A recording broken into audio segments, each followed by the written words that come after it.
Welcome in Tuesday edition, Oxford Exxon Podcast. Chase Parham, Neal, McCready, Clark Ford Studio here with you. All MPW Digital Podcasts presented by Twisted Tea. More on them in a little bit. The Oxford Exxon, Highway 6 West in Oxford. Also Blue Sky locations up and down I-55. They're out North Mississippi as well. Lunch specials, $5.69, couple sides, bread, any size fountain drink. Might as well get the largest one because they're all the same price. There in Oxford. Also, they can help your catering out this weekend. ULM inside Vaught Hemingway Stadium, 11 o'clock on Saturday morning. So ribs, pork, pulled pork, sides, desserts. Plenty of options there, including the beer cave, whether it's just getting ready for a night game after you get done at Vaught Hemingway or whatever you need the alcohol for. Beer cave there on Highway 6 West. And again, coming through from the Clark Ford Studio. We are Clark Ford's in Amory, Mississippi, 662-257-1900. Call that number, ask for Corey Clark, tell Corey what Ford product you're looking for. He'll send you a quote within 15 minutes in business hours. It's right to the bottom line. No hassle, no haggle. You get your quote. The rest is completely up to you. You can shop that quote around, and or you can do what I've done. Let's hop into a Clark Ford today. You'll love the product. You'll love the service. Corey and the people at Clark Ford, they want to be your car guy. They want to be your truck guy. They'll prove to you what that means when you make the call.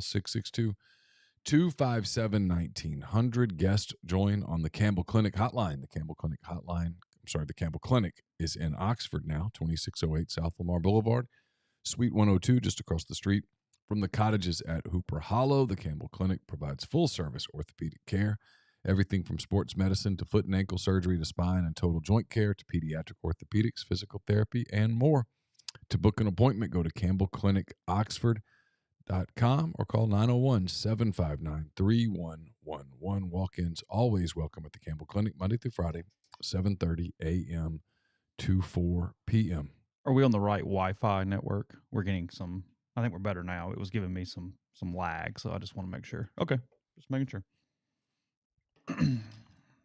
Texags talking about Traylor a lot, even promoting the interim head coach. Yeah, I don't think you can hire Jeff Traylor. Sorry, I just don't. Maybe I'm wrong. Maybe he's the next up and coming thing and just blows everyone out of the water. But I have a hard time buying that. I know Jeff a little bit. He's been on McCready and Siskey. He's very impressive. I'm with you from a perception standpoint. But look, here's the thing: we always do this. We do it every year because we live in internet land, and not just fans, and not just media. But we do this thing where we assume that because these people are ADs and head coaches that they're smart. And some of them are. Well, especially donor-run programs. Because yesterday we go, hey, Ross didn't really make a decision any damn way. So right. What difference does it make? So you have a collection of three things. ADs, who typically are just ass-kissing jock sniffers. Okay? They are. Some of them. Not all. Yeah, sure. Not all. Not the one here. Yeah. Before anybody thinks I'm talking about Keith. But there's a bunch of them. Sure. Okay? Coaches, not all of whom are meatheads, but some of them are meatheads. Sure. Okay. And then big boosters, who are people that don't get the word no very much. Ever. Okay? They are surrounded by people who kiss their ass. And then you get this. Texas A&M made an emotional decision. Because all of these decisions are emotional decisions. After the Tennessee loss, they basically told Jimbo Fisher, you better beat Ole Miss. And he didn't beat. And then he didn't. And that was that. Yeah. It was made way before Mississippi State. That did not matter on Saturday. No, he coached that game knowing he was fired. Yeah. At that point, he's like, I'm just counting my money. I mean, he's standing on the sideline going 1, 2, 3, just counting up to how far he could get to $76.8 million. But what happens is there's an assumption at these places, and this is going to sound like I'm picking on Texas A&M, but it applies everywhere. Literally almost everywhere. Well, no one will say no to this place. Gig 'em.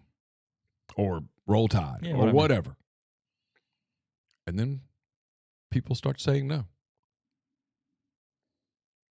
People start saying no. And they're stunned. And you scramble. Nah, I'm good. And you send out your media mouthpieces to start talking about other candidates to start changing a narrative. Clockwork. And here we are.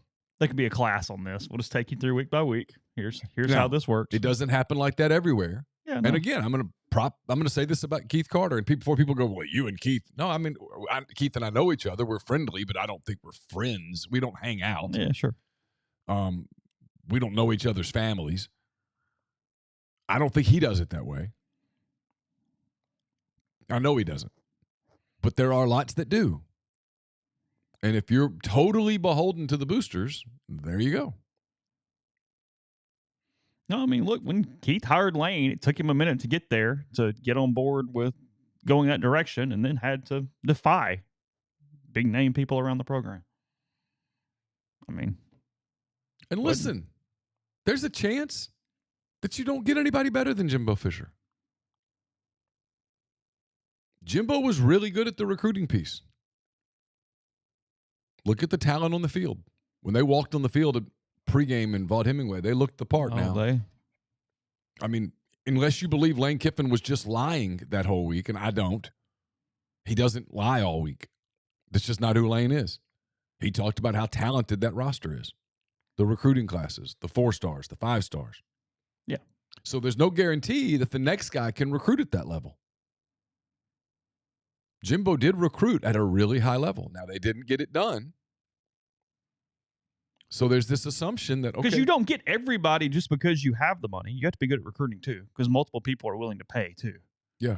It gets back to recruiting once people are willing to meet basically the same dollar figure for the guy. You know what I mean? You can offset the money not mattering when everybody has the same money in the conversation. So there's this assumption by some at Texas A&M, not all, that they'll go to Oregon. They'll offer Dan Lanning the job. He'll take it. He'll fly down to College Station. He'll be greeted by the North Korean band, and off he'll go into championship world.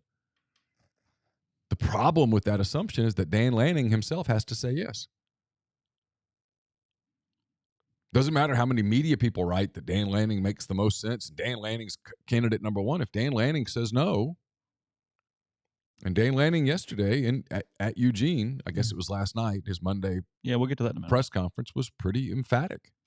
Yeah, get to all his quotes in a second. I do not know him personally. Neal does a little bit. If Billy Lucci says it about Texas A&M, go ahead and just believe it. I really respect what he does. I do not know him at all, however. Yeah, I don't know him much. I know a lot of their people, and I know the people who know him. Here's my thing: is if Billy Lucci says something about Texas A&M, I give it at least a 90% chance of being accurate. Mm-hmm. Yes, Billy Lucci, as we have said too, came out and said that they were not interested in Lane Kiffin, obviously. Which is what I've heard. Yeah. Heard the same thing. Consistently.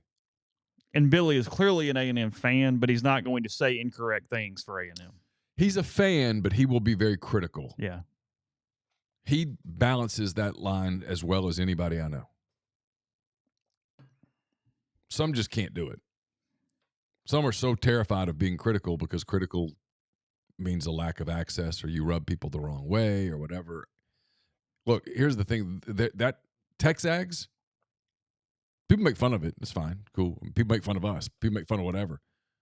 Texags is like, they're pretty powerful there. Mm-hmm. If you're inside Texas A&M, that's not a fight you want to fight. No. Because it's not really a fight you can necessarily win. No, they're a behemoth. They shape opinion there a lot.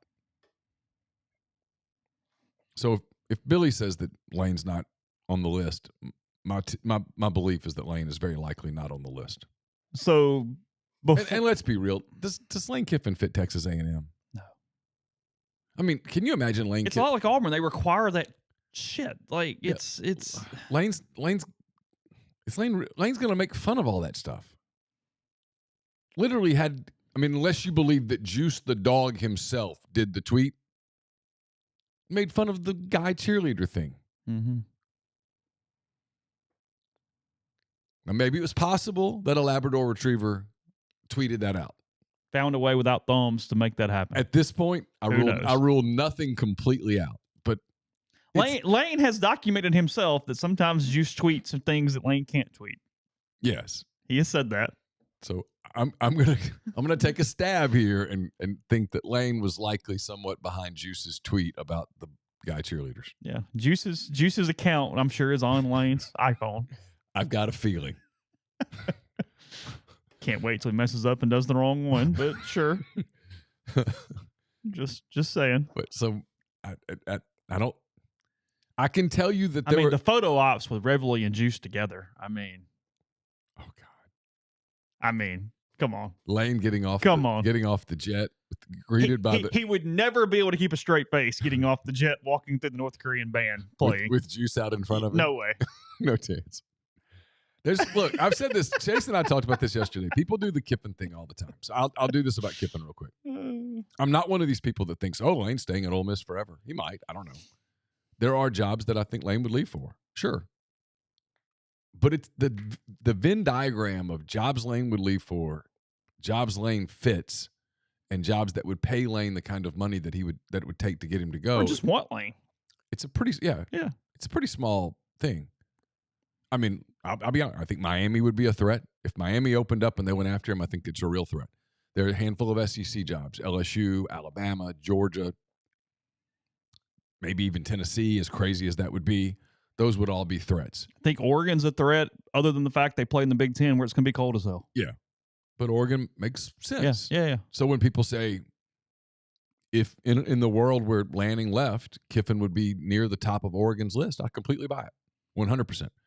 Makes sense. Does that mean he would take it? No. But I do think I do think Lane Kiffin. That logically, I can make that fit. I do think he would listen to Oregon, as would 90-some-odd% of the coaches in the country. Yeah, hey, that's a good point, Ben. Yeah, Bjork. Hey, Lane, we don't say hey, we say howdy. I'm going to need you to do that every time around here when you walk in the room. It's not going to work. I'm going to need you to say howdy, okay? It just doesn't fit. But to me, you could envision Lane Kiffin at Oregon. Yeah, sure. Sure, 100%. Yeah, flashy, all the stuff. Yeah, sure. Yeah, it makes total sense. You can't really envision him at Texas A&M. And frankly, I still think the NFL is as much of a threat as anything. All credit to SEC Shorts this week. Their A&M Jimbo firing was brilliant this morning. It was really good. It was really good. It's really good. Just fantastic all the way around. So they've had a really good year. They have. If you haven't checked that out, give it 3.5 minutes. It's worth perusing this morning. I laughed multiple times. It was really good. Yeah. We got everything. And I mean, they make fun of everybody. Yeah, sure. Oh no, you're all game there. Well, I mean, a couple weeks ago when they had the whole Michigan thing and Missouri was the one that got put on probation was one of my favorite things they've done in weeks. Yeah. All right, Lanning. He was asked about it as expected. Again, we went over that yesterday. Because, look, he's been the one name that has popped up the most for weeks now, even thinking this was a possibility that Jimbo would be fired. His quote, I think I've been really, really clear here since day one. Everything I want exists right here. I'm not going anywhere. There's zero chance I would be coaching somewhere else. I've got unfinished business here. There's a lot I want to accomplish here at Oregon. My number one priority is being elite here at Oregon. We have the resources, the tools. Anybody who can't understand why you would want to be here at this place doesn't know exactly what exists here. Goes on to say a lot of coaches hang on those moments. They don't do anything or don't say anything. One, because they don't want egg on their face when they decide to do something else. Two, because they're concerned about things that I'm not concerned about, like getting a better contract. I'm taken care of extremely well here at Oregon. I have the resources I need here at Oregon to be really, really well, really, really successful. I'm not motivated by a new contract. I'm motivated by winning. I'm motivated by being elite here, and our players deserve my complete focus. Our fans deserve the best product on the field. So it's outside noise. It doesn't matter before. Doesn't matter now. I'll continue to say it until I'm blue in the face. I want to be here at Oregon. That hasn't changed. That won't change. I mean, that's as emphatic as you're going to ever hear a coach say it. Well, he didn't come out and specifically say that he does not want to be the head coach at Texas A&M. So I'm kidding. Yes, that's true. No, it's pretty emphatic. Again, you can be... my only semantics to this entire thing, and again, Lanning was trying to convey that he's not going anywhere. There's zero chance I would be coaching somewhere else. What does that mean? I have no idea. You know what I mean, though? That doesn't actually say you're not going to be coaching something. I'm one of the people that does not hold this stuff against coaches. It's an impossible thing. I mean, I try to put myself in their shoes, right? So let's say that I had a job offer out there that I couldn't take until January. Okay? Yeah, sure. And I'm trying to do my job here as well as I can. Trying to thread the needle and suddenly someone starts asking me about it all the time. People call in and go, hey, I've heard that you might be going to USCfootball.com. whatever. I don't know, whatever. But the deal's not done. And I don't know if it's going to get done. But it might get done. And I'm interested, but I haven't made up my mind yet. That's difficult. So now in real time, give an answer that fits all the criteria. That covers that ground. Because anything I say other than no, I'm completely happy here and I never leave is not satisfactory. Well, I mean, this isn't a good example because, I mean, nobody would care, right? I mean, there's nobody that's in the stream right now would be like, oh, God, Neal's leaving. That's the end of the world. No, who gives a shit? Nobody cares.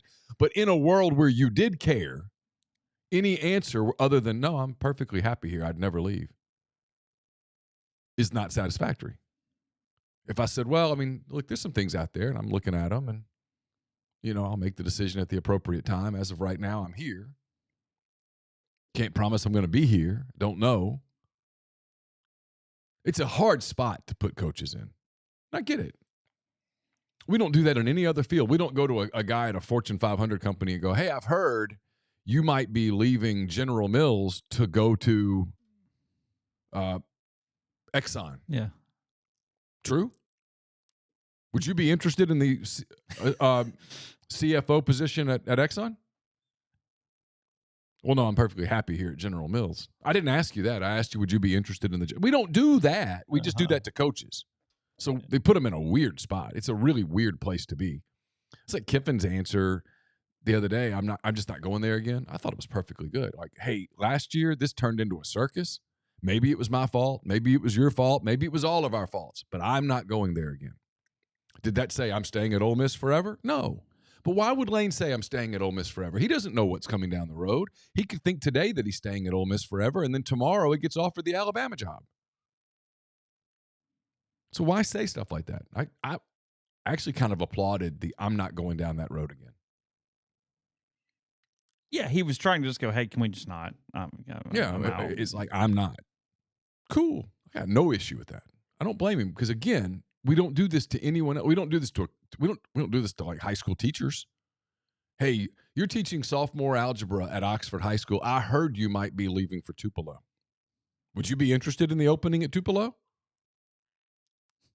Well, I don't know. I mean, I mean, it's so stupid.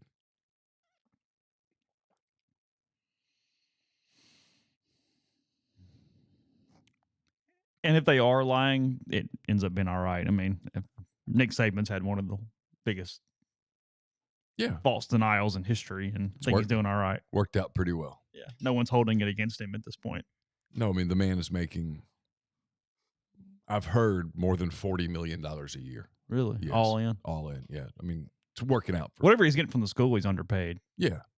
It's the flip side of that, what we're talking about yesterday, is almost every coach in the country is overpaid, and then you got like the couple who actually are worth the ridiculous amounts that they make. It's just a very clear line, and it's a very small group on one side. Does that make Lanning's name start dissipating in media circles? Maybe a little. Maybe that's the point, to get the heat off for a little bit. I mean, look, if Oregon beats Washington, they're going to the playoff. Yeah. I mean, if you're Texas A&M, do you wait for Dan Lanning to finish coaching the playoff? Because if they win, he's coaching. If they win one game in the playoff, he's coaching in January. That's such a weird spot because in a perfect world, you need a coach by signing day.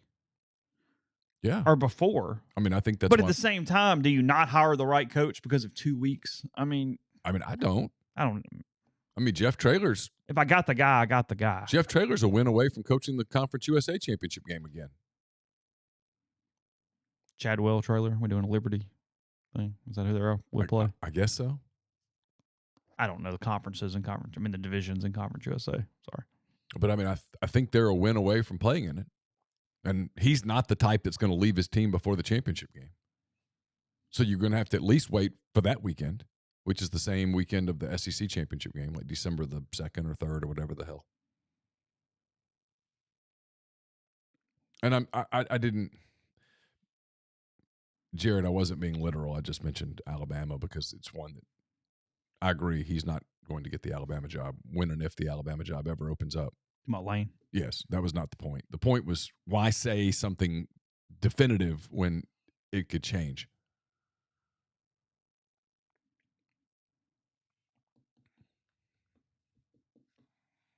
Look, people have to make decisions on this. Mississippi State made a decision. Now you got to go replace somebody. Arkansas is in the process of having to make a decision, and I think right now they're having some hesitancy because of that. They have that they still battle. Look, let's be real. Arkansas is sort of where Ole Miss was in 2019, where you have a very divided fan base.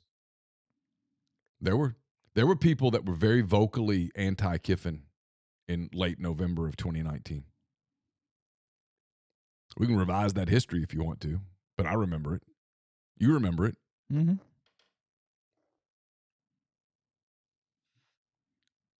Where are you putting your money in the A&M search right now? Sure. If I give you $100, where are you throwing it? I think it goes a little haywire and they end up with Elko. If I just had to put 100, I'm again. Yeah, sure. I mean, it's too early. Probably, I'd say. You go from big splash to A&M guy. I guess. Just probably get him cheaper. I mean, at some point, that does matter, doesn't it? I mean, can you go pay $11 million a year to somebody now? I mean, you can. Well, sure. It'd be senseless. And give him another $100 million buyout and just do the whole thing over and over and over again? Now, I'll be honest. I mean, what's Elko done that's so wild and impressive? Got to hire somebody. I mean, he won a couple of games at Duke. Cool. But that's kind of my point with all of them. I mean, if I'm hiring Jeff Traylor, I'm banking on that translating and his connections inside Texas really, really mattering. Well, he's super connected in Texas now. I mean, people do Elko's done at Duke what no one's done at Duke. Well, Steve Spurrier did it. David Cutcliffe did it. I mean, Cutcliffe did go to an Access Bowl. He played Johnny Manziel. I watched it. Yeah. That's what I mean.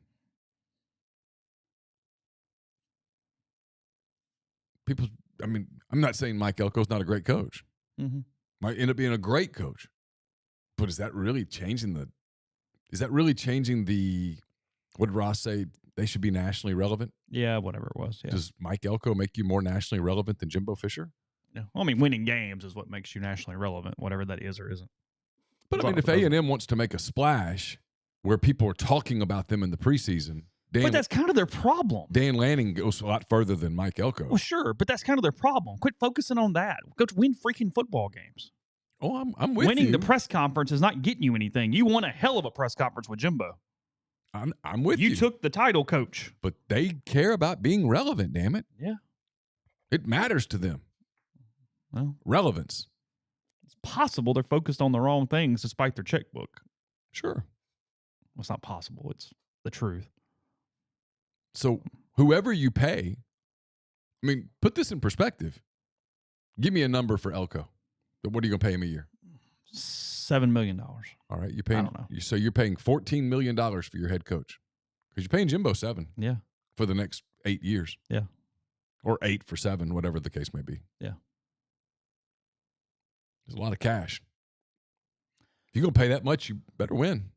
Because people are going to make fun of you. I mean, they hate being made fun of. You're going to really be made fun of if you're paying $14 million a year for a head coach and you're going 7-5. Yeah, Jimbo's contract is like 19 in the first 60.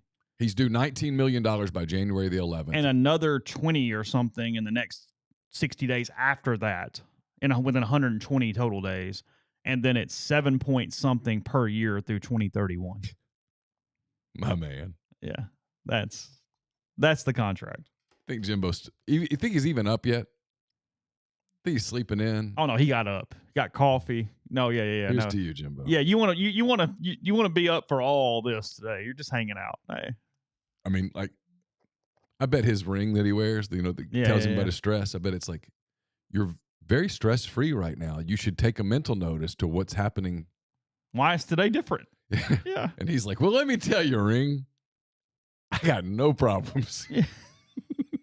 I have no stresses. Yeah. I'm going to go get a physical tomorrow just to make sure that part's good. And if that is, hey, we're golden. Hey, it's all good. Oh, yeah. If I'm Jimbo. You go get one of those $2,500 full body things that tells you anything that could go wrong. And then I hire a physical trainer. Yeah. I hire a really good trainer and go, hey, let's get in great shape here. Yeah. Yeah. Let's fix some inadequacies right now. It's just you and me. You focus on me. Yeah. I'll pay you well. Let's get this done. I can afford it. Oh, yeah, you can afford anything you want. Yeah. All right. You ready to elevate your college football game day experience? Check out Twisted Tea. Go-to game day beverage for college football fans. Unlike any hard beverage you've had before, it's made with real brewed tea, packs flavorful punch with 5% alcohol, no carbonation. Perfect balance. A taste and refreshment that goes down smooth for every game day occasion. Don't settle for the usual. Twisted Tea turns up any occasion, especially when you're cheering for your favorite team, you're tailgating in the stadium, parking lot, watching at a bar, hosting friends at home. It's here to elevate your game day experiences. It complements your love for college football and your passion for creating unforgettable moments. So let's toast to unforgettable game day experiences. Twisted Tea, the drink that feels fun and celebrates your love for college football. Keep it twisted. This show is also sponsored by BetterHelp. Do you look forward to the holidays? Maybe you struggle with seasonal blues. The holidays can be stressful, can conjure up some sadness. In other words, this time of year can be a lot. And it's natural to feel some sadness or anxiety about it. But adding something new and positive to your life can counteract some of those feelings. Therapy can be a bright spot amid all of the stress and change, something to look forward to make you feel grounded, and to give you the tools to manage everything going on. I've benefited from therapy. It was a good work for me to talk through some feelings with a professional, walk away with a new perspective. It's helpful for learning positive coping skills, how to set boundaries. It empowers you to be the best version of yourself. It isn't just for those who've experienced major trauma. If you're thinking of starting therapy, give BetterHelp a try. It's entirely online. It's designed to be convenient, flexible, and suitable to your schedule. Just fill out a brief questionnaire to get matched with a licensed therapist and switch therapist anytime for no additional charge. Find your bright spot this season with BetterHelp. Visit betterhelp.com/MPW today to get 10% off your first month. That's BetterHelp, HELP.com/MPW. We are also brought to you by Dead Soxy. Dead Soxy welcomes you to the winter sales event of 2023. Buy more, save more. The more you spend, the more you save. So stock up on gifts, stocking stuffers, and don't forget a little something for you. Get 25% off any order, 30% off any order of $120 or more, or 40% off any order of $240 or more. Visit deadsoxy.com. Use the promo code REBELGROVE at checkout to take advantage of this holiday sale. I'll have a post-game column to you on Saturday. It's probably going to get written on Thursday. It's brought to you by Whitney McNutt of Tommy Morgan Incorporated Realtors. If you're searching for residential or commercial properties in Oxford or Tupelo, contact Whitney McNutt for amazing professional service and support. Contact Whitney at whitney@tmhomes.com or 662-567-2573. Are you retiring soon? How long should you wait to take Social Security? These are just some of the questions that can only be answered with a personalized retirement income plan. Andrew Sego with Sego Wealth Management specializes in helping folks just like you come up with their retirement game plan. Whether you meet at his office in Collierville or prefer Zoom from anywhere, schedule a free discovery meeting and see what they can do for you. It's rebelsretire.com. We'll have a hand-raised, guys, late Thursday afternoon. It's brought to you by Comer Heating and Air, Southern Air Conditioning and Heating, different names, same great products and services. If you live in Oxford, Tupelo, or the surrounding area, call Comer 662-801-1777. If you live in Hernando, Memphis, or the surrounding area, call Southern 662-429-4429.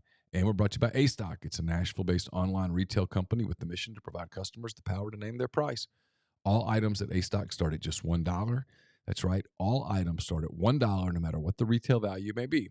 So shop now at astock.bid. That's ASTOCK.BID, or download their app. Name your price on thousands of items from big-name retailers. A-Stock has multiple locations around Nashville as well as Memphis, some in Indiana, and more coming soon that offer local pickups, so don't miss out.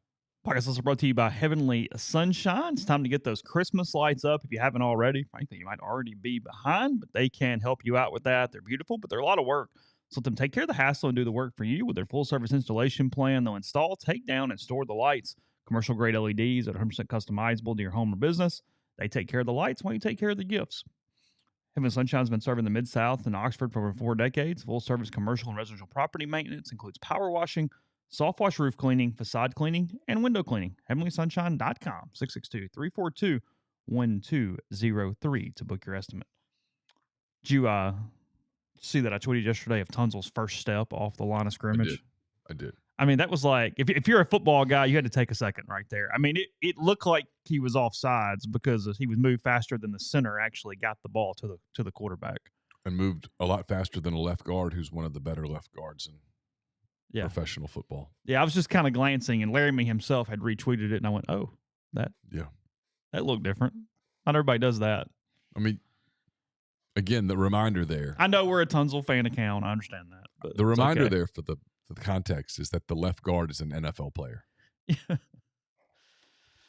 They don't just hand out NFL jobs. It's not like he's the left guard at Sam Houston. Yeah. No, he's playing in the National Football League as a starter. Rival's biggest error, frankly, because you can still go watch the film, is Tunzel being ranked like 13th in that class or whatever it is. Yes. He was the lowest ranked of those 3 players that Ole Miss signed in that 13 class. Yes. I mean, would have been a really good story back in the day, like 10 years ago, to go around and just interview the defensive ends that he faced in high school games. Go, hey, what was the plan on Friday night? What was the goal there? What were you doing? You could probably do that. Hey, can you just push me down? Don't fall on me. You probably could do this with NFL defensive ends. Well, I mean, Alabama did quit that day. Just went to hell with it. Tried a different plan. Yeah. Wasn't We're going to stand up and try to beat it down instead of rushing over him. And so credit to Saban, though. Most coaches go, no, by God, we're going to rush and we're going to rush and we're going to rush. Oh, okay. I mean, I've said this a million times. The key attribute that Nick Saban has is his flexibility, his ability to adapt. Yeah. Instead, he went, hey, that's not working. So let's try something different. I think it was like Deshaun Hand or somebody. And it was like, so. Yeah. He dominates NFL defensive ends. Yeah, if you haven't seen it, he moves much faster than the guard and the tight end off the line of scrimmage as the ball is snapped. It's kind of from behind up top, and he completely negated Trey Hendrickson on Sunday. He's a damn good pass rusher. Trey Hendrickson is a very good National Football League player. Again, they don't just hand those starting assignments out in the NFL. You have to earn them. You typically are very good if you start in the NFL. It's what has made me. I mean, I know you got a Stroud thing going. It's what made me so interested in the Texans that I want Laramie to play for a winner, like just win some. Well, he's there. Yeah, he's had such a weird career for teams sucking. They don't suck. No, it's got to invigorate you and be kind of. I mean, more fun to come to the yard. I'm really to the point now where I'm trying to decide which color jersey I want of Stroud's. Oh, really? I think I like their white jersey the most. I'm not as crazy about their navy blue. But I love their white jersey. It's a good look. See, I'm not a Texans fan, so I don't think I can buy a Stroud jersey. I could get a Tunzel jersey. I'd be fine with that. But I don't. Well, I'm not a Texans fan either, but you're starting to rotate. You are more interested in the Texans today than you are the Cincinnati Bengals. On Sunday, as the Texans were driving down the field, I was like, this kid's amazing. I wasn't even thinking about this sucks for my Bengals. He's completely forgot Joe Burrow. Doesn't even exist anymore. Burrow is so far down, and Neal is this version of the guy from Philly that called in and went, Jalen Hurts is the best quarterback of all time. That is what's happened here. Oh, they're getting new jerseys next year, Luker says. Okay, thanks for that. The Texans? Appreciate the input there. See, that's good. Oh. Okay. Right now, I don't need to be spending money on jerseys because I've made a bit of a promise, and if something happens, it's going to be an expensive jersey order. Because you said you're buying 3 or 4 of them. I said I would buy 3 right away, and I would buy the first holiday one that came up, like Veterans Day or Memorial Day or whatever, 4th of July jersey, whatever the case may be. Okay. So 3 plus a gimmick. At the time, I was being kind of funny. But I'm not getting my hopes up. You feel like you have to do it, though, to not mess up sports karma. Oh, yeah, for sure. You can't back out on that bet. bet. No. If it happens, I'm ordering it that day. You don't toy with the gods like that. No. Because then he'd break his leg on the first swing. We gave you, and now you didn't. Mm-mm. You didn't pay your debt. You didn't. No, you don't. You didn't fill the coffers. You don't make a promise like that to the sports gods and then don't deliver. They will F you up. You don't play that game. Yeah. I wouldn't be able to sleep at night. I mean, somebody put on Twitter, it was I think it was Michael Cerami is a big Cubs account. Make your pledge now what you would do if the Cubs signed Shohei Ohtani. And so I answered, here's what I would do. Buy all the jerseys. I said I would buy the pinstripe, the gray road, the blue alternate, and one of the gimmicky ones when it comes out. Yeah, sure. I mean, you can't buy the gimmicky one until the gimmicky one comes out. Sure. You can't back off that pledge. Lane Kiffin did speak to the media yesterday. It was a pretty boring press conference, but I thought he had two things that were interesting. You pointed out one, what he said, what he meant. It's up at rebelgrove.com. One of them was that, to all his credit, we didn't do the, hey, I tell you, ULM's got a lot of speed and talent out there, and really got a tough week ahead of us, got to focus, because that's what everybody does. Yep. Everybody does the, hey, I'll tell you, Terry's a hell of a coach. We got to get ready. I mean, we can't look to state. We got ULM this week. Lane didn't spend 1 second on playing that charade on Saturday at all. It was, hey, we got to move past Georgia. Okay, cool, sweet. Really thankful that we play ULM at 11 and not Arkansas at 6:30 at night. A little inside info here that I've heard. I don't know this to be true, but I've heard that he was so upset about the turnaround last year. Because if you remember, that game started at 6:30. It was an SEC Network game. It was against a conference opponent in Northwest Arkansas. They didn't get back to Oxford till 3 or 4 in the morning. And then you play again on Thursday. Meanwhile, Mississippi State last year played an 11 a.m. home game against like East Tennessee State or something. I think that is correct, yeah. If it wasn't them, it was someone like them. Yeah. Shoot me. And Lane viewed it as a competitive disadvantage to the point that I think it was like, hey, look, like I think in hindsight, this 11 a.m. time for ULM was predetermined a long time ago. Things get negotiated. I need a crap game that week, and I need it early in the day. Yeah, because he said that they will begin their Mississippi State prep as a coaching staff day. Saturday afternoon. Yeah. Yeah, because you don't get 5 days. Not having to fly back. I mean, they had to leave. They pulled out of Fayetteville. They had to drive to that airport, which is about 20 minutes away. Change planes, fly to. They weren't on a plane until at least 11:30.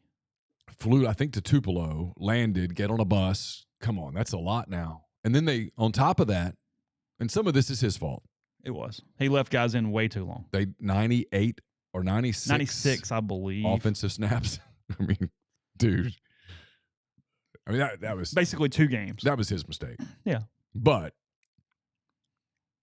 So he gets that. He did that. And then the one you pointed out, he was asked, I'm assuming Eckert was writing a coach's son story to try to connect ULM to Ole Miss in some way. He was.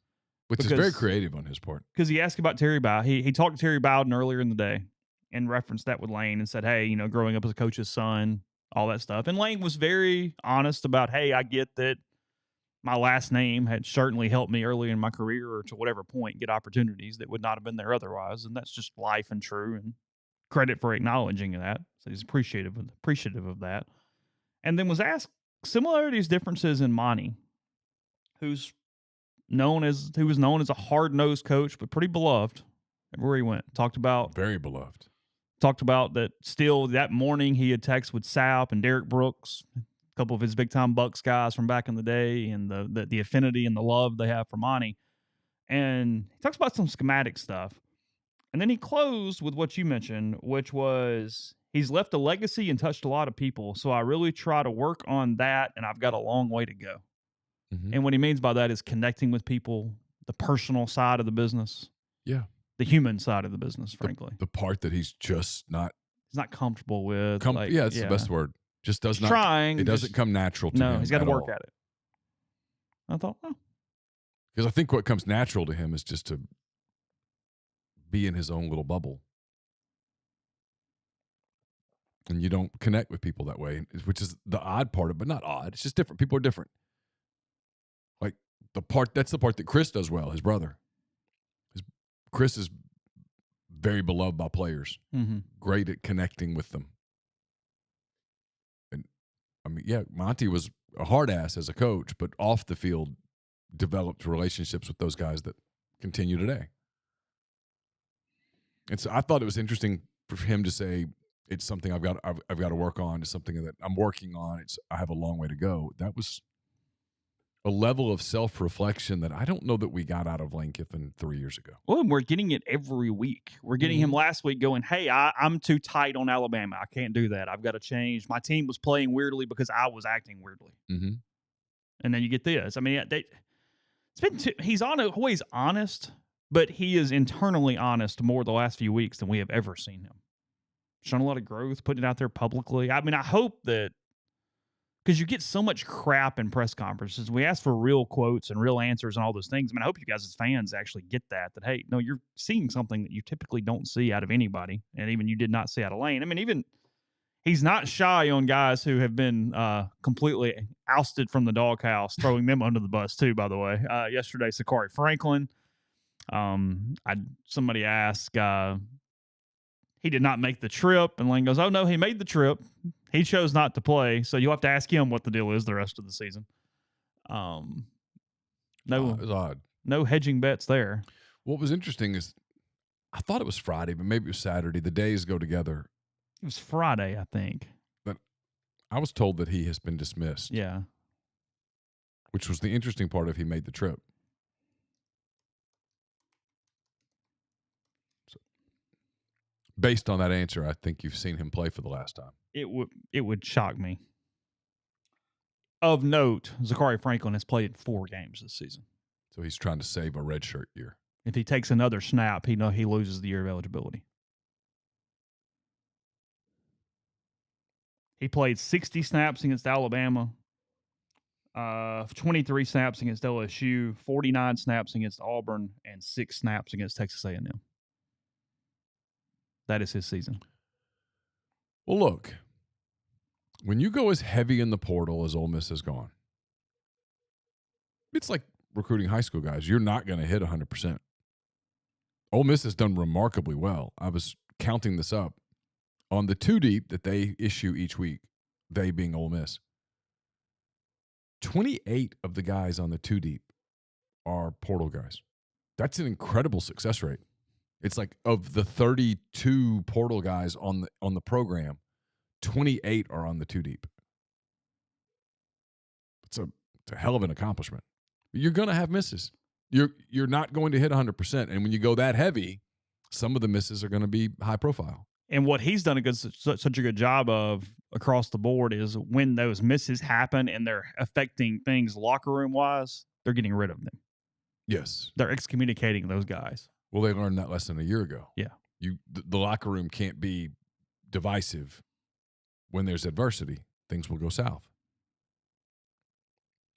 So they have another bit of self-growth. Yeah. It didn't work. Okay, cut bait. Peace. Yeah. I have no idea what happens from an NIL standpoint. I assume you stop getting paid at that point, but you obviously keep any money that has been given to you at that point. I know that was the case with Chris Marshall when Ole Miss got rid of him. Yeah, it's just, again, it's just never going to be 100% efficient. It's the part of building through the portal that is interesting. It's still, if people always ask me if you could have one conversation with Kiffin, what would it be about? And I'm like, well, you mean about football? And if it's like, yeah, it's about football, it would be about roster building.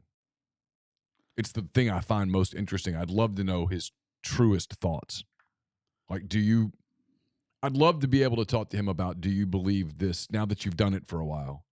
And I think he's done it because he thought it was necessary. Mm-hmm.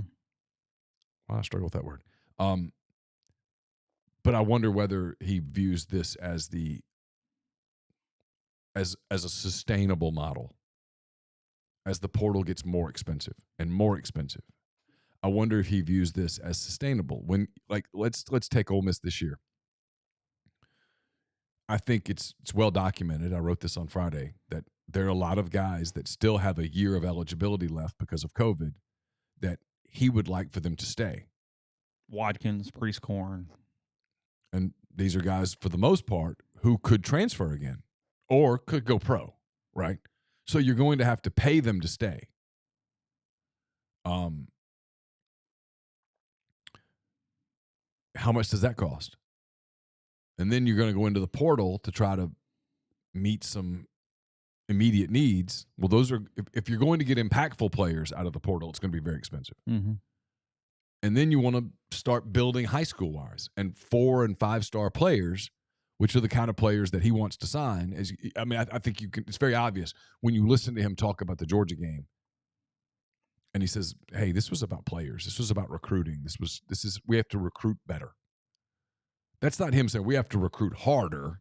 That's not him saying we have to recruit more efficiently. No, it's him saying we have to recruit better, meaning we have to recruit more better players, and those players are expensive. So how do you allocate your funds? How do you get that done? Is the way you're doing it now a sustainable model, in your opinion? I'd love to know that. And my guess is that if we actually had that conversation, and we won't, but if we did, my guess is that there would be a lot of unknowns. It would be more theoretical than it would be literal.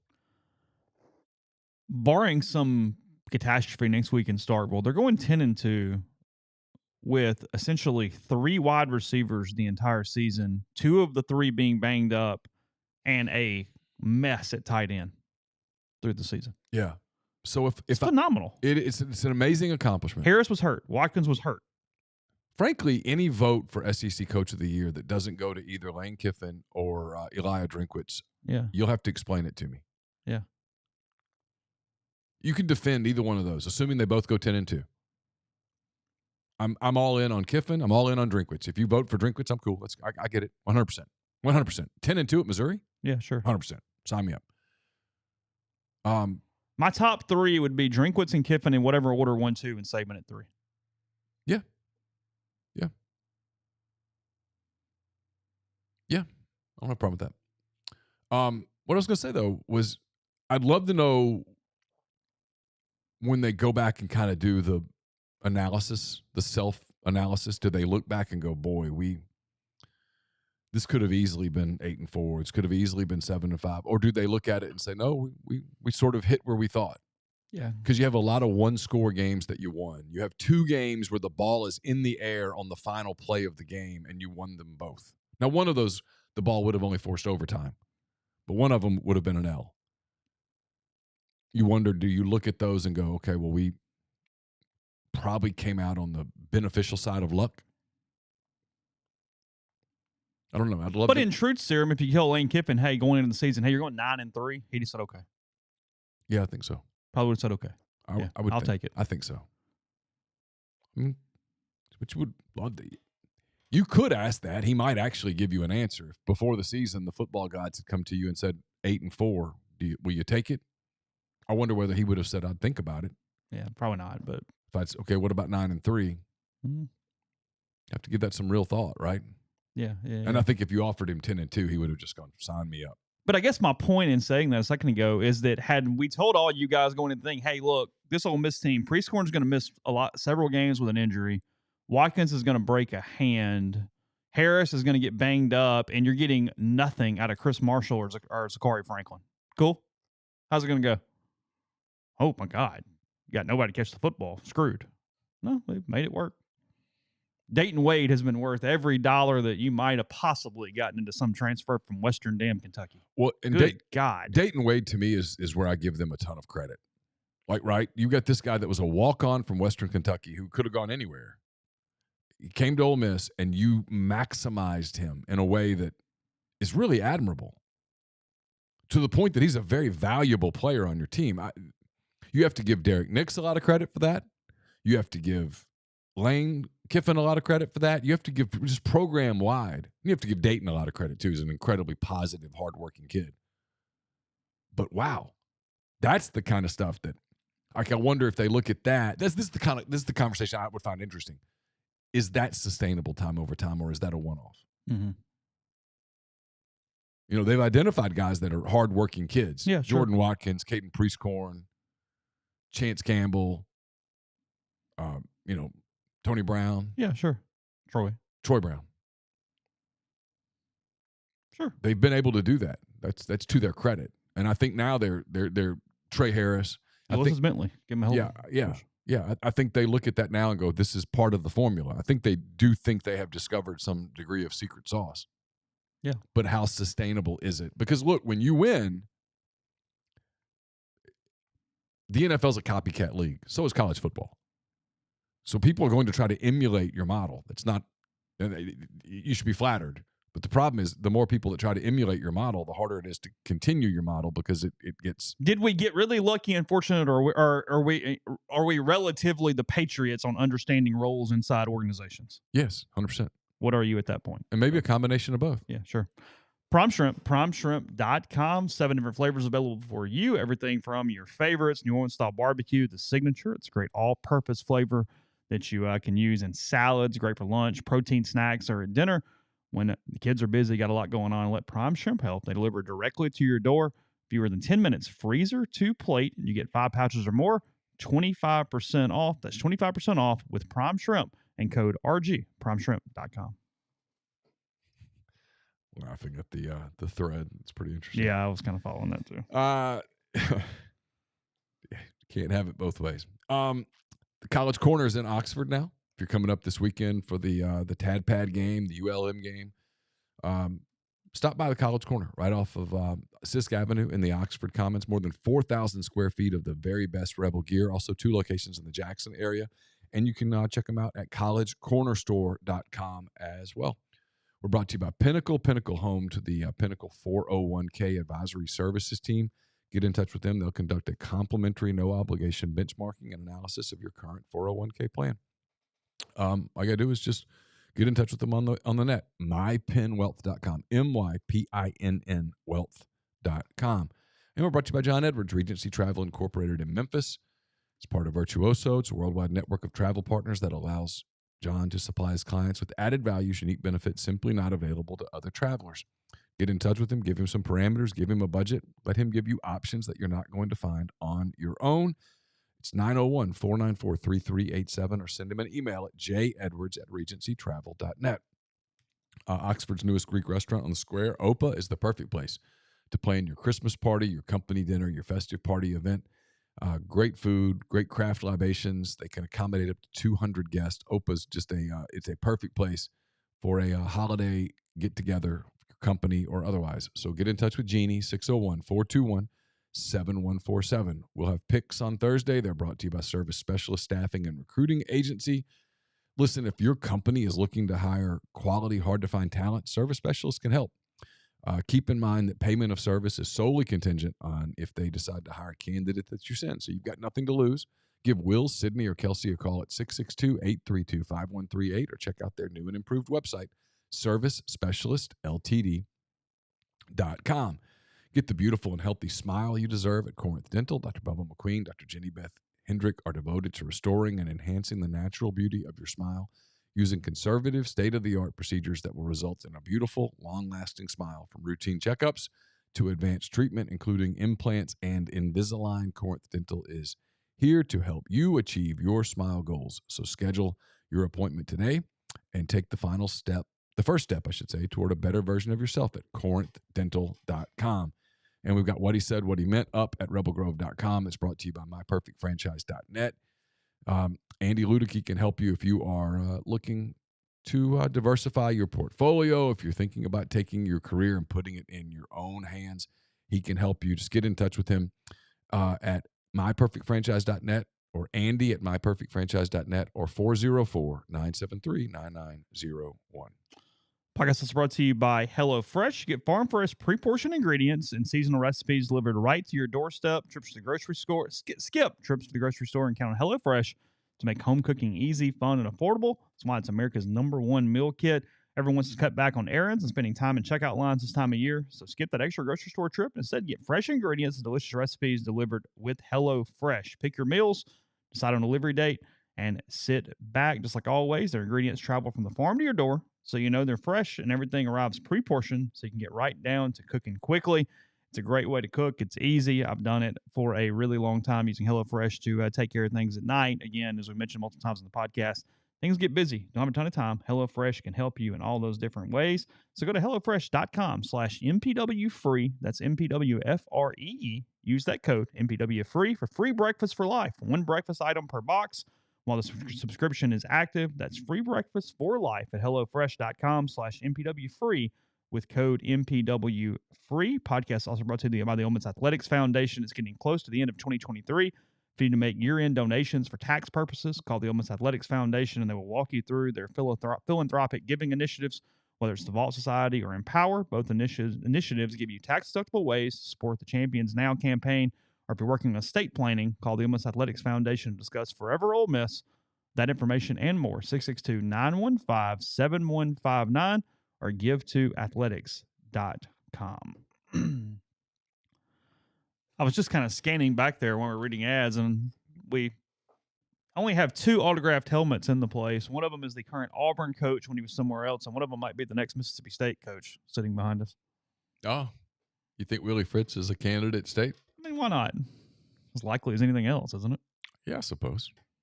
I tell you what, I don't know that I realized, because I know it was an abomination and he was running the program in the ground in a lot of ways that final season at Florida, but Dan went to an Access Bowl all 3 years that he finished with the Gators. Wasn't like that was a complete catastrophe in all ways. Now, it got to be managerially, but on the field, they're all right.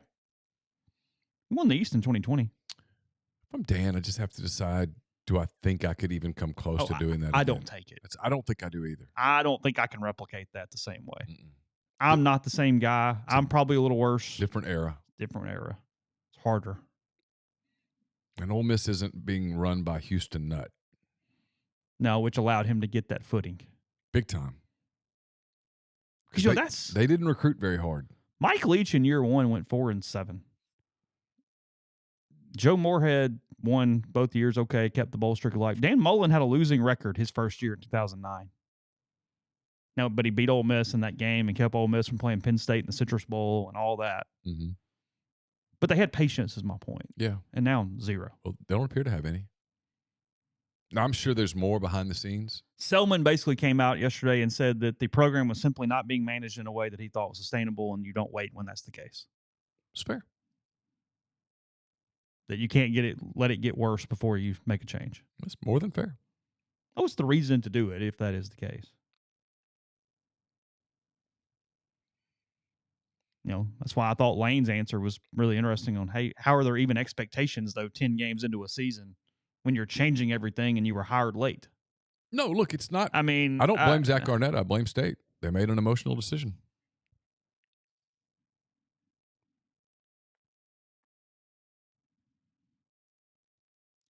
We did hit all of our bingo yesterday. We got Greg Knox saying it's time to go win a state championship. I knew that was coming. Oh. I was waiting on that line. We got that from Knox yesterday. God. Southern Miss this week, Ole Miss next week. Just got to win a state title. Good Lord. Go Bulldogs. I mean, if I were a fan, that would piss me off. Would it? It really would. God. I mean, if the Cubs were to say, we don't really care about winning big. Hey, we're better than the Cardinals this year. I would throw things. I would be so angry. Well, we finished second. Cardinals finished 4th. There you have it. All right. I give up. The hell with all of you. I think it's the Cardinals were 3rd, but regardless. They finished 3rd? It was Brewers, Cubs, Cardinals. Reds really fell off. Maybe the Reds finished ahead of the Cardinals. Okay. I don't remember. Whatever. Doesn't matter. The goal should be to win. So you didn't catch any of the NFL game last night, huh? I didn't. I watched like one series of Buffalo. They actually scored. I watched the Manning cast for a minute, and then I had one of those nights where there's been a lot of sports on in our house because Carson comes downstairs, and so Laura will turn on the NBA, and so that he'll hang out. But he was upstairs, and I was like, you know what? She doesn't. She has no interest in Buffalo, and who was Buffalo? Denver. We turned it to something else. Okay, so and then I never came back. I didn't watch a lot of the game, but the funniest part of it was, and look, I'm sure there were Bills message boards on fire. We know that fan base, and it's very, very active and all that stuff. But this might have been the epitome of a great college loss if it plays out the exact same way, where a message board just takes off and combusts and goes up into the ether all at once. So Bills are up a point. This is Buffalo that had huge expectations. They're at 500 now after the loss last night. I think they're 5-5. It's not going well. They had some injuries. You kind of could see this coming, frankly. Their window started to close. Yeah, it got a little funny, and they're up one. Russell Wilson drives the Broncos into Bills territory. He's got 3rd and 10 from the Buffalo 45. It's an incomplete pass. I think they've stopped it, going to 4th down, whatever. No. Defensive pass interference. So it moves it up 28 yards. Okay. So you think the game's over. They're in field goal range. Okay. Instead of even trying to get closer, Denver takes 3 knees to set up a 41-yard field goal. It's in the NFL. Yeah, but still. But didn't do anything. Just took 3 knees. Just down. Okay. Will Lutz comes out. I've seen Will Lutz kick a lot of kicks over the course of my life. They get him on the right hash mark. It's where he wants to be. Set up for his kick. And he pushes it wide right. Misses. Buffalo celebrating. Bzz, flag falls. 12 men on the field for the Bills. Oh. 12 men on the field on the kick on the defense. So that's 5 yards. They move him up to 36, and he would have split a damn 2-lane highway right down the middle. And yeah, you're not going to get NFL kickers to miss twice. No. Denver wins on the last play to drop Buffalo to 5-5. Denver suddenly 4-5. I mean, as much as we want to make fun of him, he is a hell of a coach. He's a hell of a coach. He's really good.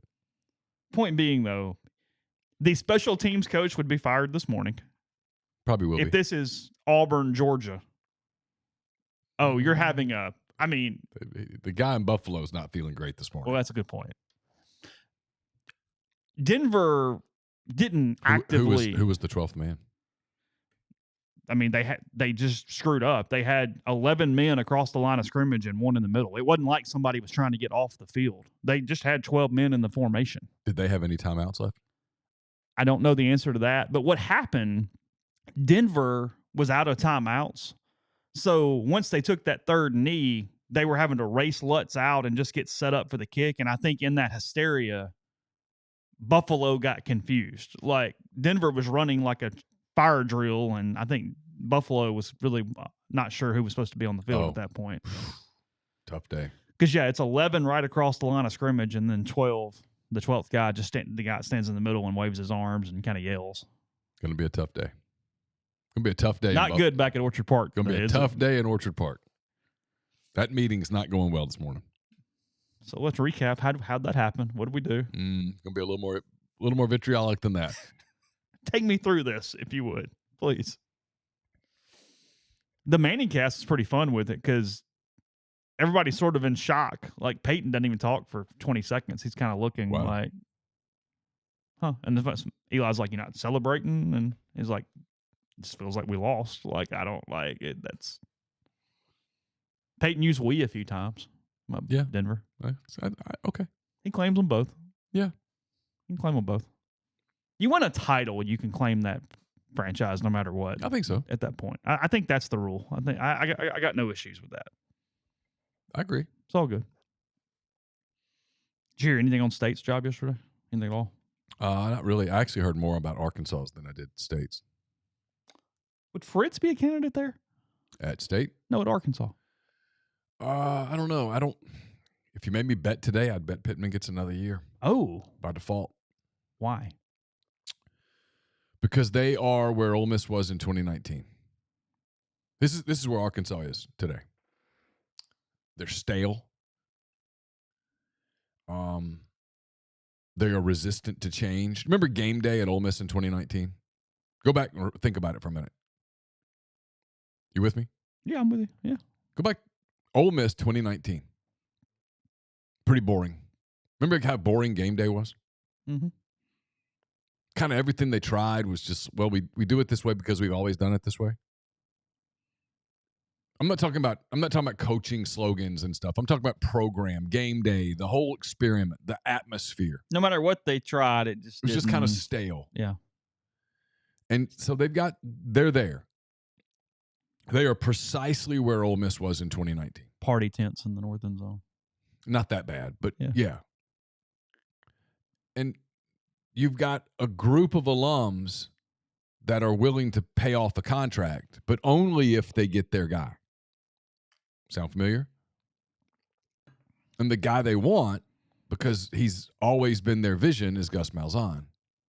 And Gus doesn't want the job. And then there are other people at Arkansas that don't want Gus, that view that as, what are we doing?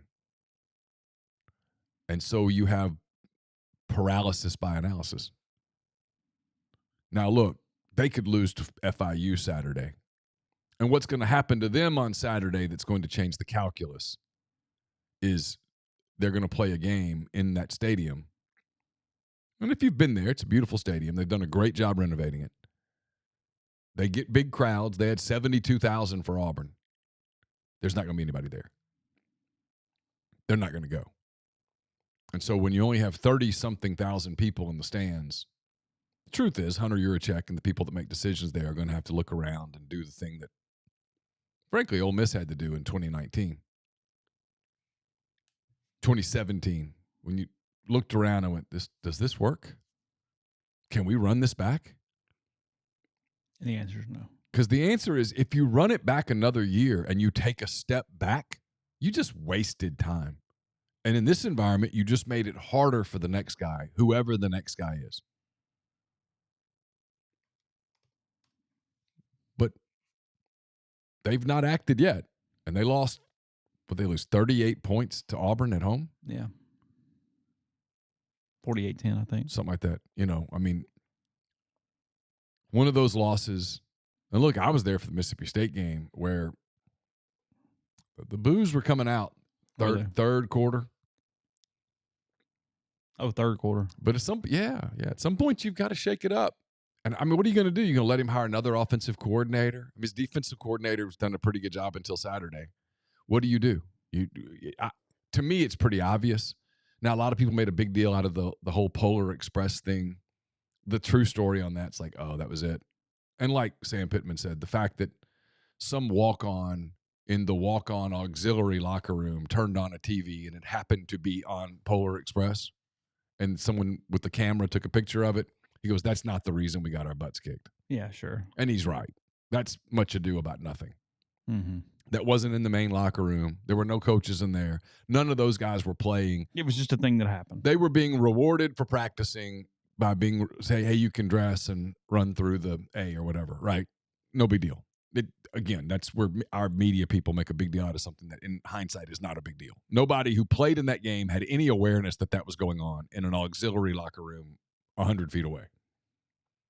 But the things that pop up when you lose. When you lose, everything gets magnified. Yeah, that's the and thing. So, speaking of, I'll be curious to see what happens there over the next 2 weeks. If there's nobody there for FIU and there's not much there for Missouri the day after Thanksgiving, and they lose again, you go 1-7 in the league. It's hard to justify rolling that back for a fifth season. Mm-hmm. Speaking of, Barry Odom's done a hell of a job at UNLV this year. He has. He's been really good there. He has. So. His name's popped up at Mississippi State. I could see that. That would make some sense to me, honestly. I know someone who knows him who was concerned that he would take it because they dead end job. I mean, look, that's the way that job's viewed. Mm-hmm. The problem with these jobs is like Mississippi State. How do you change the view? How do you change the view of that job right now, which is dead end job? How do you make that job more viable? And then for Arkansas, their problem is that there's a very clear thing that they must address. And doing it's hard because it requires that thing that we talked about. It requires reflection. Yeah.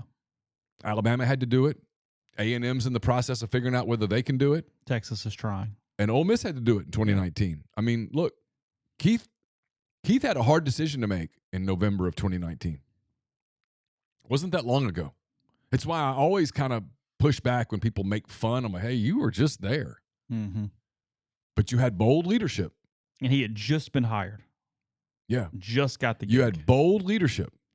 I mean, Keith Carter deserves a ton of credit because he stood up to a lot of people, and it would have been really easy, frankly, a lot easier to just go, all right, you know what? Okay. I'm going to hire your guy. He could have pushed Drinkwitz through. He could have pushed Drinkwitz through. No one would have pushed back. Mm-mm. He could have waited and gotten Billy Napier, perhaps. Yeah. Maybe. But he didn't. He took a gamble because but you gamble when you're at the bottom. That's when you roll the dice. Sam Presti says this all the time. The higher you pick in the NBA draft, the less, the less conventional you are. You swing. Yeah. That's where you take the big swing. You swing big in the lottery. Yeah. The second round pick's the safe pick. Yeah. And so for him, that's where they are. They've got to be able to address, hey, what we're doing right now doesn't work. It's what we've always done. It doesn't work. We have to radically change it. And that is a hard thing for people. It really is. It's hard for everybody. So you can make fun of a fan base, you can make fun of a school, you can make fun of whatever, but that's what Keith Carter did. That was a real gamble on his part at the time because he pissed off some powerful people who've since come back. Oh no, I was always on that. No, you weren't. No, you weren't. And it's worked out. Yeah. And had it not worked out, those same people would have been like, "Told you." He did exactly what you thought we were going to do. Told you. You did. You were selfish. You didn't listen to us. And they'll want his scalp. Mm-hmm. And I think that's where Hunter Yurachek is today. Podcast brought to you by Johnson Hill Creamery, johnsonhillcreamery.com. 3 packages ready for you for ULM this Saturday. Again, 11 o'clock game. So go ahead and get your tailgate packages set for the final time to tailgate on campus for the 2023 football season. You pick up at Chicory Market and just tell them whether you want to pick up on Friday or Saturday, and you can feed 10, 20, or 40. That's johnsonhillcreamery.com. Southern Traditions Farm is a 68-acre, 32-stall upscale equestrian training and boarding facility in Canton, Mississippi. 2 sand rings, a grass ring, miles of wooded trails. There's so much offered at Southern Traditions. Horseback riding offerings from beginner to advanced, competing in nationally recognized competitions. It's also a phenomenal venue for corporate outings, reunions, whatever the case may be. So get in touch with them on Facebook or Instagram at Southern Traditions Farm. Would you like some peace of mind knowing that your roof is taken care of? Whether you need an inspection, a new roof, or a maintenance program, Riverland Roofing has you covered. Home or business, as a GAF Master Elite contractor, they can offer warranties that last a lifetime. Licensed and insured, Riverland services Mississippi and its surrounding states. So text or call Riverland today at 662-644-4297. Are you ready for the ultimate college experience? Welcome to College Town, Oxford, your new home away from home. They know you want the best. That's exactly what they offer. No more long commutes or missing out on campus events at Ole Miss. College Town, Oxford is right next door to the Ole Miss campus, offering spacious 2, 3, 4, and 5-bedroom cottages, each with individual leases because they believe in flexibility and simplicity. Their incredible amenities will make you feel like you're living in a resort. So whether it's a weekend binge watch session or hosting the best game day parties, you'll do it in comfort and style, cheering on the Rebels with your friends. The community is designed to give you the perfect blend of comfort and convenience. So grab your friends, pick out your favorite floor plan, and reserve it today at collegetownoxford.com. Text their VIP list today to be the first to know when their leasing for fall 2024 is open. 662-300-3733. Podcast is brought to you by G&M Pharmacy and Tyson Drugs.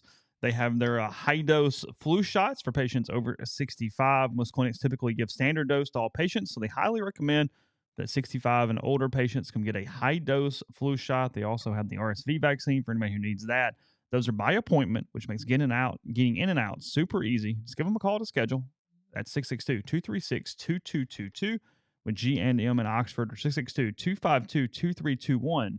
Tyson Drugs in Holly Springs. They also can transfer your medications, or they use MedSync to fill your prescriptions the same day each month. Take care of you with one trip to the pharmacy, one delivery, everything you need when you need it with G&M. Again, they deliver locally in the Oxford area. That's 662-236-2222. See, had something on my screen. Had a mass stabbing in Ruston yesterday. Stabbing right outside of their equivalent of the Turner Center. Okay. Oh, at La Tech? Yeah.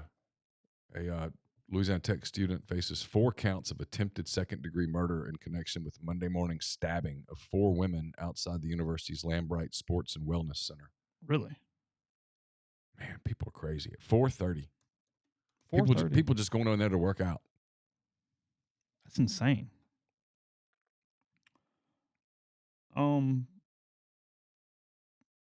I haven't seen major media pick this up, so I guess I'd like to see a little more on it. But looks like Art Briles had some text messages released today from the defector.com. Appears to be the URL on this.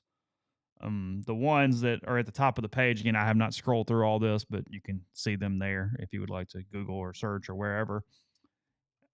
Says student athlete 78 admitted to assaulting Rogers. Text messages between Briles and Ian McCall, who was the AD at Baylor at the time. Says, just talked to redacted. He said Waco PD was there. This is Briles talking.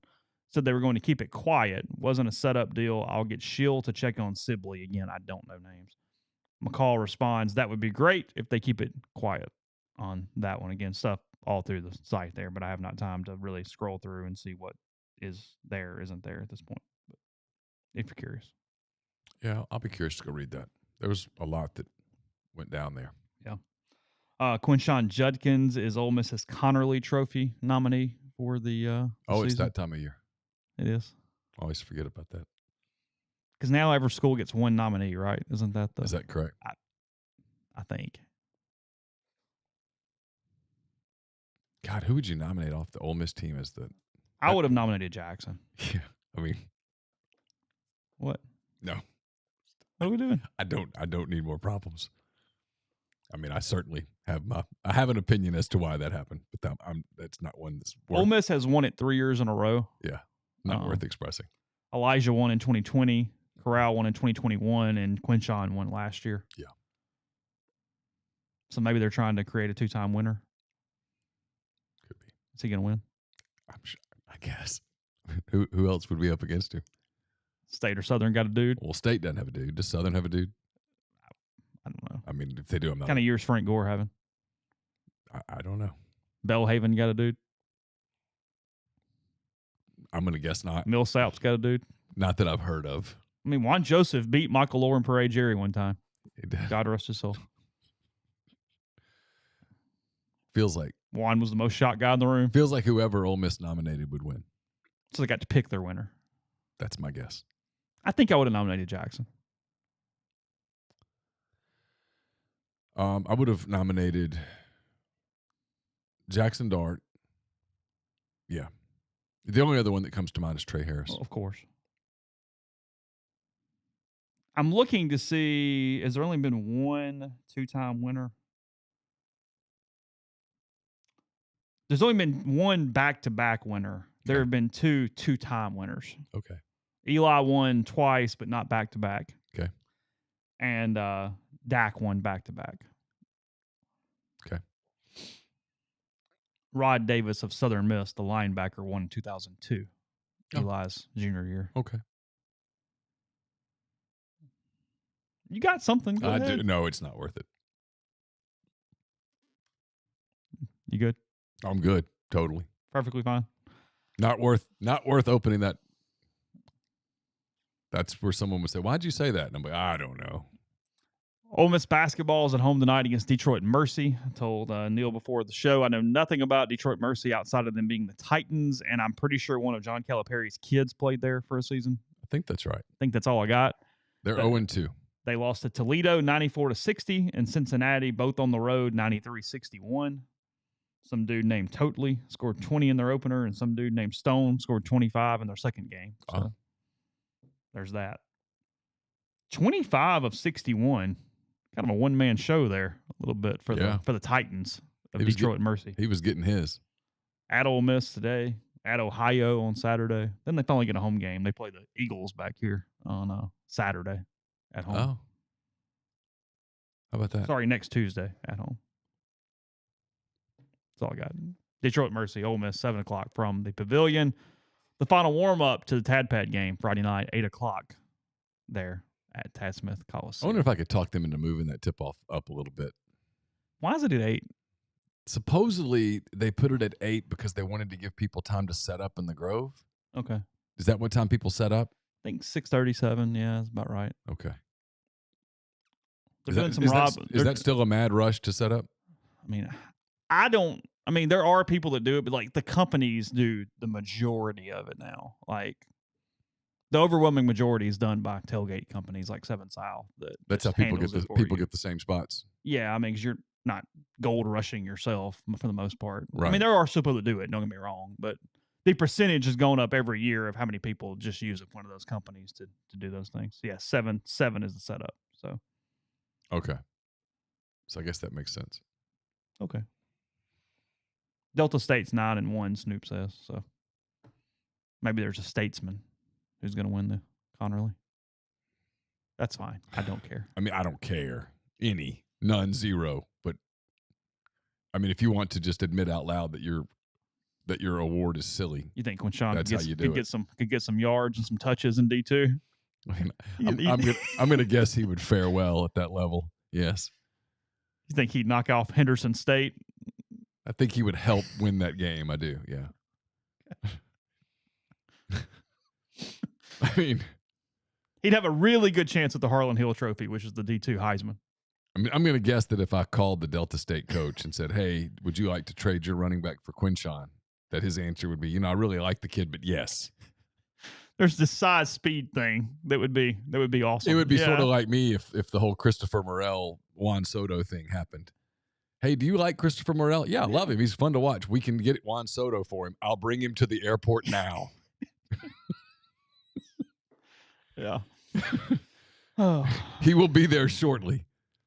All right. We'll have a 45-minute reaction to Detroit Mercy and Ole Miss tomorrow on the podcast, and we'll discuss whatever else is going on with the Rebels. You better be dialed in if you want that to happen. As they move on for ULM, Ole Miss, 11 o'clock Saturday morning, the final game of the season. Ole Miss trying to go undefeated at home this year, 20-2 in their last 22 at Vaught Hemingway. So appreciate everybody. Talk to you again soon. Take care.